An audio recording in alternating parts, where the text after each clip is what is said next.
Hello everyone, welcome to Let's to Memorize Something। ଆଶା କରୁଛି ସମସ୍ତେ ଭଲରେ ଥିବେ। ଆଜି ଆମେ ଆଲୋଚନା କରିବା କ୍ରିୟାର ପାର୍ଟ 4। କ୍ରିୟାରେ ମିଶ୍ର କ୍ରିୟା, ଯୌଗିକ କ୍ରିୟା ଓ ମିଶ୍ର କ୍ରିୟା ସମ୍ବନ୍ଧରେ ଆଜି ଆଲୋଚନା କରିବା। ଆପଣମାନେ ଯଦି ଆମ ଚ୍ୟାନେଲରେ ନୂଆ ଅଛନ୍ତି ତାହେଲେ ଆମ ଚ୍ୟାନେଲକୁ ସବସ୍କ୍ରାଇବ୍ କରି ପାଖରେ ଥିବା ବେଲ୍ ଆଇକନକୁ ପ୍ରେସ୍ କରନ୍ତୁ। ମିଶ୍ର କ୍ରିୟା ମିଶ୍ର କ୍ରିୟା ଏକ ବା ଏକାଧିକ କ୍ରିୟା ଦ୍ୱାରା ଯେଉଁ କ୍ରିୟା ଗଠିତ ହୁଏ ତାହାକୁ ମିଶ୍ର କ୍ରିୟା କୁହାଯାଇଥାଏ। ଏକ ବା ଏକାଧିକ କ୍ରିୟା ଗୋଟିଏ ବା ଦୁଇଟି ଦୁଇରୁ ଗୋଟିଏ ନୁହେଁ ଦୁଇରୁ ବା ଦୁଇରୁ ଅଧିକ କ୍ରିୟା ମିଶି ଯେଉଁ କ୍ରିୟା ଗଠିତ ହୁଏ ତାହାକୁ ମିଶ୍ର କ୍ରିୟା ବୋଲି କୁହାଯାଏ। ସେ ପୁରା ସ୍ପଷ୍ଟ ରୂପେ ବାକ୍ୟର ଅର୍ଥକୁ ବୁଝାଇଥାଏ। ଯେଉଁ ମିଶ୍ର କ୍ରିୟାଟି ହେଇଥାଏ ସେଟା ଆଇଦର କ୍ରିୟାବାଚକ ବିଶେଷ୍ୟ ବା କ୍ରିୟାବାଚକ ବିଶେଷ୍ୟର ବିଶେଷଣ ରୂପେ କାର୍ଯ୍ୟ କରିଥାଏ। କ୍ରିୟାବାଚକ ବିଶେଷ୍ୟ କ'ଣ? କ୍ରିୟାବାଚକ ବିଶେଷ୍ୟ ଯେମିତି ସେ ହଉଛି ସେ ଭୋଜନ କରି ଆସିଲା। ସେ ଭୋଜନ କରି ଆସିଲା ଆସିଲା ଅର୍ଥାତ୍ ଏଠି ସେ ଭୋଜନ କାମ କରି ଆସିଛି। କରି ଆଉ ଆସିଲା ଏଇଟା ହଉଛି କ'ଣ? ଏଇଟା ହଉଛି ମିଶ୍ର କ୍ରିୟା। ଏଇଟା ହଉଛି ମିଶ୍ର କ୍ରିୟା। ଭୋଜନ କାମଟି କରି ସାରି ଆସିଛି। ସେ ସେ ଚିଠି ଲେଖି ଦେଲା। ସେ ଚିଠି ଲେଖି ଦେଲା। ଲେଖି ଦେଲା ଅର୍ଥାତ୍ ଲେଖିଦେଲା ଯେଉଁ ଏଠାରେ ଅଛି ଏଇଟା ହଉଛି କ'ଣ? କ୍ରିୟାବାଚକ ବିଶେଷ୍ୟ। କ୍ରିୟାବାଚକ ବିଶେଷଣ ରୂପେ କେତେବେଳେ ମିଶ୍ର କ୍ରିୟାଟା କ୍ରିୟାବାଚକ ବିଶେଷ୍ୟର ବିଶେଷଣ ରୂପେ କେତେବେଳେ ବ୍ୟବହାର ହୁଏ ନା ସେ ହସି ହସି କହିଲା। ହସି ହସି ସେ ହସି ହସି ହସି କହିଲା। ସେ ହସି ହସି କହିଲା। ଏଠାରେ ହସି ହସି ଯେଉଁ ଏଇଟା କ୍ରିୟାବାଚକ ବିଶେଷ୍ୟର ବିଶେଷଣ। ଆଉ ଧର ସେ ଦୌଡ଼ି ଆସିଲା। ଏଇଟା ହଉଛି ମିଶ୍ର କ୍ରିୟା। ସେ ଦୌଡ଼ି ଆସିଲା। ଦୌଡ଼ି ଆସିଲା ଏଇଟା ହଉଛି ମିଶ୍ର କ୍ରିୟା। କ୍ରିୟାବାଚକ ବିଶେଷର ବିଶେଷଣ ହଉଛି କ'ଣ? ଦୌଡ଼ି। ନେକ୍ସଟ ବିଶେଷ୍ୟ ପଦ ହୋଇଥିଲେ ରୁ ଧାତୁର କ୍ରିୟା ବା ବିଶେଷଣ ପଦ ହୋଇଥିଲେ ହୁ ଧାତୁର କ୍ରିୟା ଯୋଗ କରାଯାଇଥାଏ। ଯଦି ଯେତେବେଳେ କି ମିଶ୍ର କ୍ରିୟାଟା ଯେତେବେଳେ କ'ଣ ହୋଇଥାଏ? କ୍ରିୟାବାଚକ ବିଶେଷ୍ୟ ରୂପେ କାର୍ଯ୍ୟ କରିଥାଏ ସେତେବେଳେ ହୁ ଧାତୁ ଯୋଗ କରାଯାଇଥାଏ। ଆଉ ଯେତେବେଳେ ବିଶେଷଣ ରୂପେ କାର୍ଯ୍ୟ କରାଯାଇଥାଏ ସେତେବେଳେ କ'ଣ ହୋଇଥାଏ? ହୁ ଧାତୁ ଯୋଗ କରିଥାଏ। କ୍ରୁ ଧାତୁ ଯେତେବେଳେ ବିଶେଷ୍ୟ ଧର ସେ ପଢ଼ି କରି ଆସିଲା। ସେ ପଢ଼ି କରି ଆସିଲା ଅର୍ଥାତ୍ କ'ଣ? ସେ ପଢ଼ା କାମଟା କ'ଣ କରୁଛି? ସାରିକି ଆସିଛି। ସେ ପଢ଼ି କରି ଆସିଲା ଅର୍ଥାତ୍ ସେ ପଢ଼ା କାମଟା କ'ଣ କରୁଛି? ସାରିକି ଆସିଛି। ଏଠି ପଢ଼ି ହେଉଛି କ'ଣ? ବିଶେଷ୍ୟ। ପଢ଼ି ହେଉଛି ଏଠି କ'ଣ? ବିଶେଷ୍ୟ। ଏଇ ଯେଉଁ କରି ଆସିଛି ସେଇଟା ହେଉଛି କରିଲା ଯେଉଁ ସେଇଟା ହେଉଛି କ'ଣ? କ୍ରୁ ଧାତୁ। ଏଇଟା ହେଉଛି କ'ଣ? କ୍ରୁ ଧାତୁ। ଯେତେବେଳେ ମିଶ୍ର କ୍ରିୟାରେ ମାନେ ବାକ୍ୟରେ ମିଶ୍ର କ୍ରିୟାଟି କ୍ରିୟାବାଚକ ବିଶେଷ୍ୟ ରୂପେ କାର୍ଯ୍ୟ କରୁଛି ସେତେବେଳେ କ୍ରୁ ଧାତୁ ଯୋଗ କରାଯାଏ। ଆଉ ଯେତେବେଳେ ବିଶେଷଣ କ୍ରୁ ଧାତୁ ହେଉଛି କରିଲା, କରିବ, କରିଥାନ୍ତା, କରି ଆସିଲା ଏଗୁଡ଼ାକ ହେଉଛି କ୍ରୁ ଧାତୁ। ଆଉ ହେଉଛି ତାପରେ ହେଉଛି ହୁ ଧାତୁ। ହୁ ଧାତୁ କ'ଣ? ନା ଥକିଗଲା, ହେଲା, ହୋଇଥାନ୍ତା ଏଗୁଡ଼ାକ ହେଉଛି କ'ଣ? ହେଉଛି ହୁ ଧାତୁ। ବିଶେଷଣ ପଦ ହୋଇଥିଲେ ଏଇଟା କ'ଣ ହୋଇଥାନ୍ତା? ହୁ ଧାତୁ ଯୋଗ କରିଥାନ୍ତା।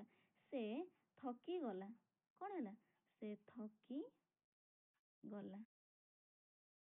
ଥକିଗଲା। ଏଟା ଯେଉଁ ଏଇ ଥକିଗଲା ହେଉଛି ଏଇଟା ହେଉଛି କ'ଣ? ହୁ ଧାତୁ। ଥକି ହେଉଛି ଏଠାରେ କ୍ରିୟା ଆଉ ଗଲା ହେଉଛି ଏଠି ହୁ ଧାତୁ। ଏଠାରେ ଯେଉଁ ଅଛି ସେ ଭୋଜନ କରୁଛି। ଏଇ ଯେଉଁ କରୁଛିଟା ଅଛି ସେଟା ହେଉଛି କ'ଣ? କ୍ରୁ ଧାତୁ। ମନିଟର ପିଲାମାନଙ୍କ ଦ୍ୱାରା ନିର୍ବାଚିତ ହେଉଛନ୍ତି।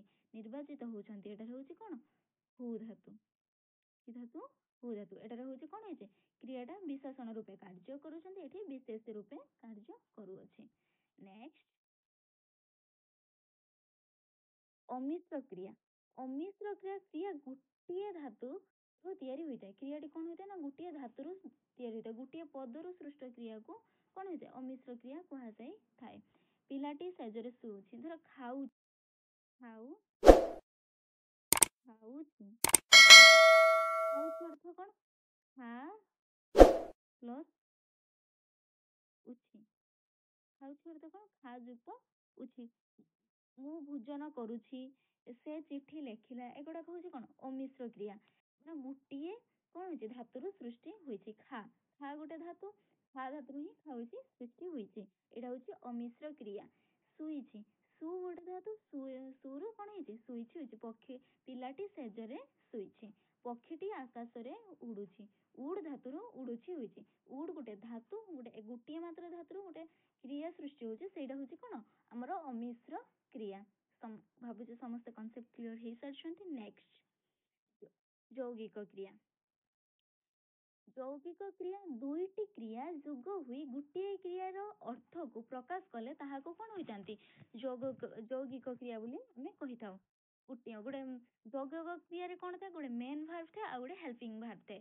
ମେନ୍ ଭାର୍ବ ଯୋଉଟା କି ତାର ମୂଳ କାମଟାକୁ ବୁଝାଇଥାଏ। ସହାୟକ, ଅନ୍ୟଟା ହଉଛି ଗୋଟେ ସହାୟକ କ୍ରିୟା, ସେଇଟା ହଉଛି କେବଳ କଣ କରିଥାଏ? ମାନେ ମୂଳ କ୍ରିୟାକୁ କଣ ଟିକେ ସାହାଯ୍ୟ କରିଥାଏ। ଯେମିତି କି ଖାଇଛି, ଖାଇଛି ହଉଛି ଖାଇଛି, ଖା ଯୁକ୍ତ କଣ ଅଛି? ଅଛି।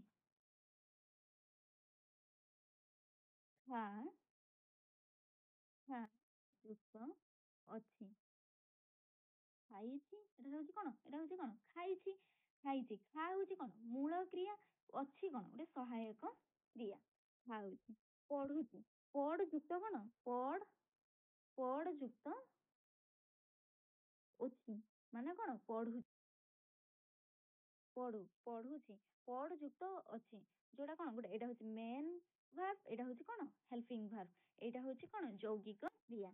ଗୋଟେ ହଉଛି ମେନ୍ ଭାର୍ବ ଆଉ ହେଲ୍ପିଂ ଭାର୍ବ ମିଶିକି ଯୌଗିକ କ୍ରିୟା ସୃଷ୍ଟି କରିଥାନ୍ତି। ନେକ୍ସଟ, ପ୍ରଥମ କ୍ରିୟାଟି ଅସମାପିକା କ୍ରିୟା ରୂପରେ ଥାଏ ଏବଂ ଏହାର ଅର୍ଥର ପ୍ରାଧାନ୍ୟ ଥାଏ।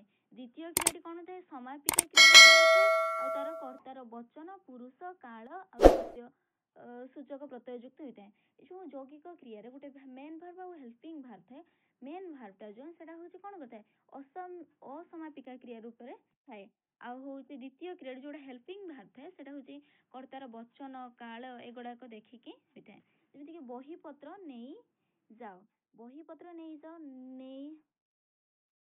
ନେଇ ଯାଅ, ନେଇଯାଅ ଏଠି ଅଛି ନେଇଯାଅ, ନେଇଯାଏରେ ହଉଛି କଣ? ମେନ୍ ଭାର୍ବ ହଉଛି ନେ, ଆଉ ହଉଛି ହେଲ୍ପିଂ ଭାର୍ବ ହଉଛି ଯାଅ। ନେଇଯାଅ ଯୋଉ ନେ ଯୋଉ ଏଟା ଗୋଟେ ଅସମାପିକା ରୂପରେ ଯେମିତି କଥା ହଉଛି। ଆଉ ହଉଛି ଯାଅ, ଏଗୁଡାକ ଆମର କର୍ତ୍ତାର କଣ ଦେଖୁଛି? କାଳ ଦେଖଉଛି। ତାପରେ ତୁମେ, ତୁମେ ଶୀଘ୍ର ଖାଇ ପକାଅ, ତୁମେ ଶୀଘ୍ର, ତୁମେ ହଉଛି ଏଠାରେ କର୍ତ୍ତା, ଖାଇ ହଉଛି ଏଠାରେ କ୍ରିୟା, ଖାଇ ପକାଅ ଏଠାରେ ହଉଛି କ୍ରିୟା।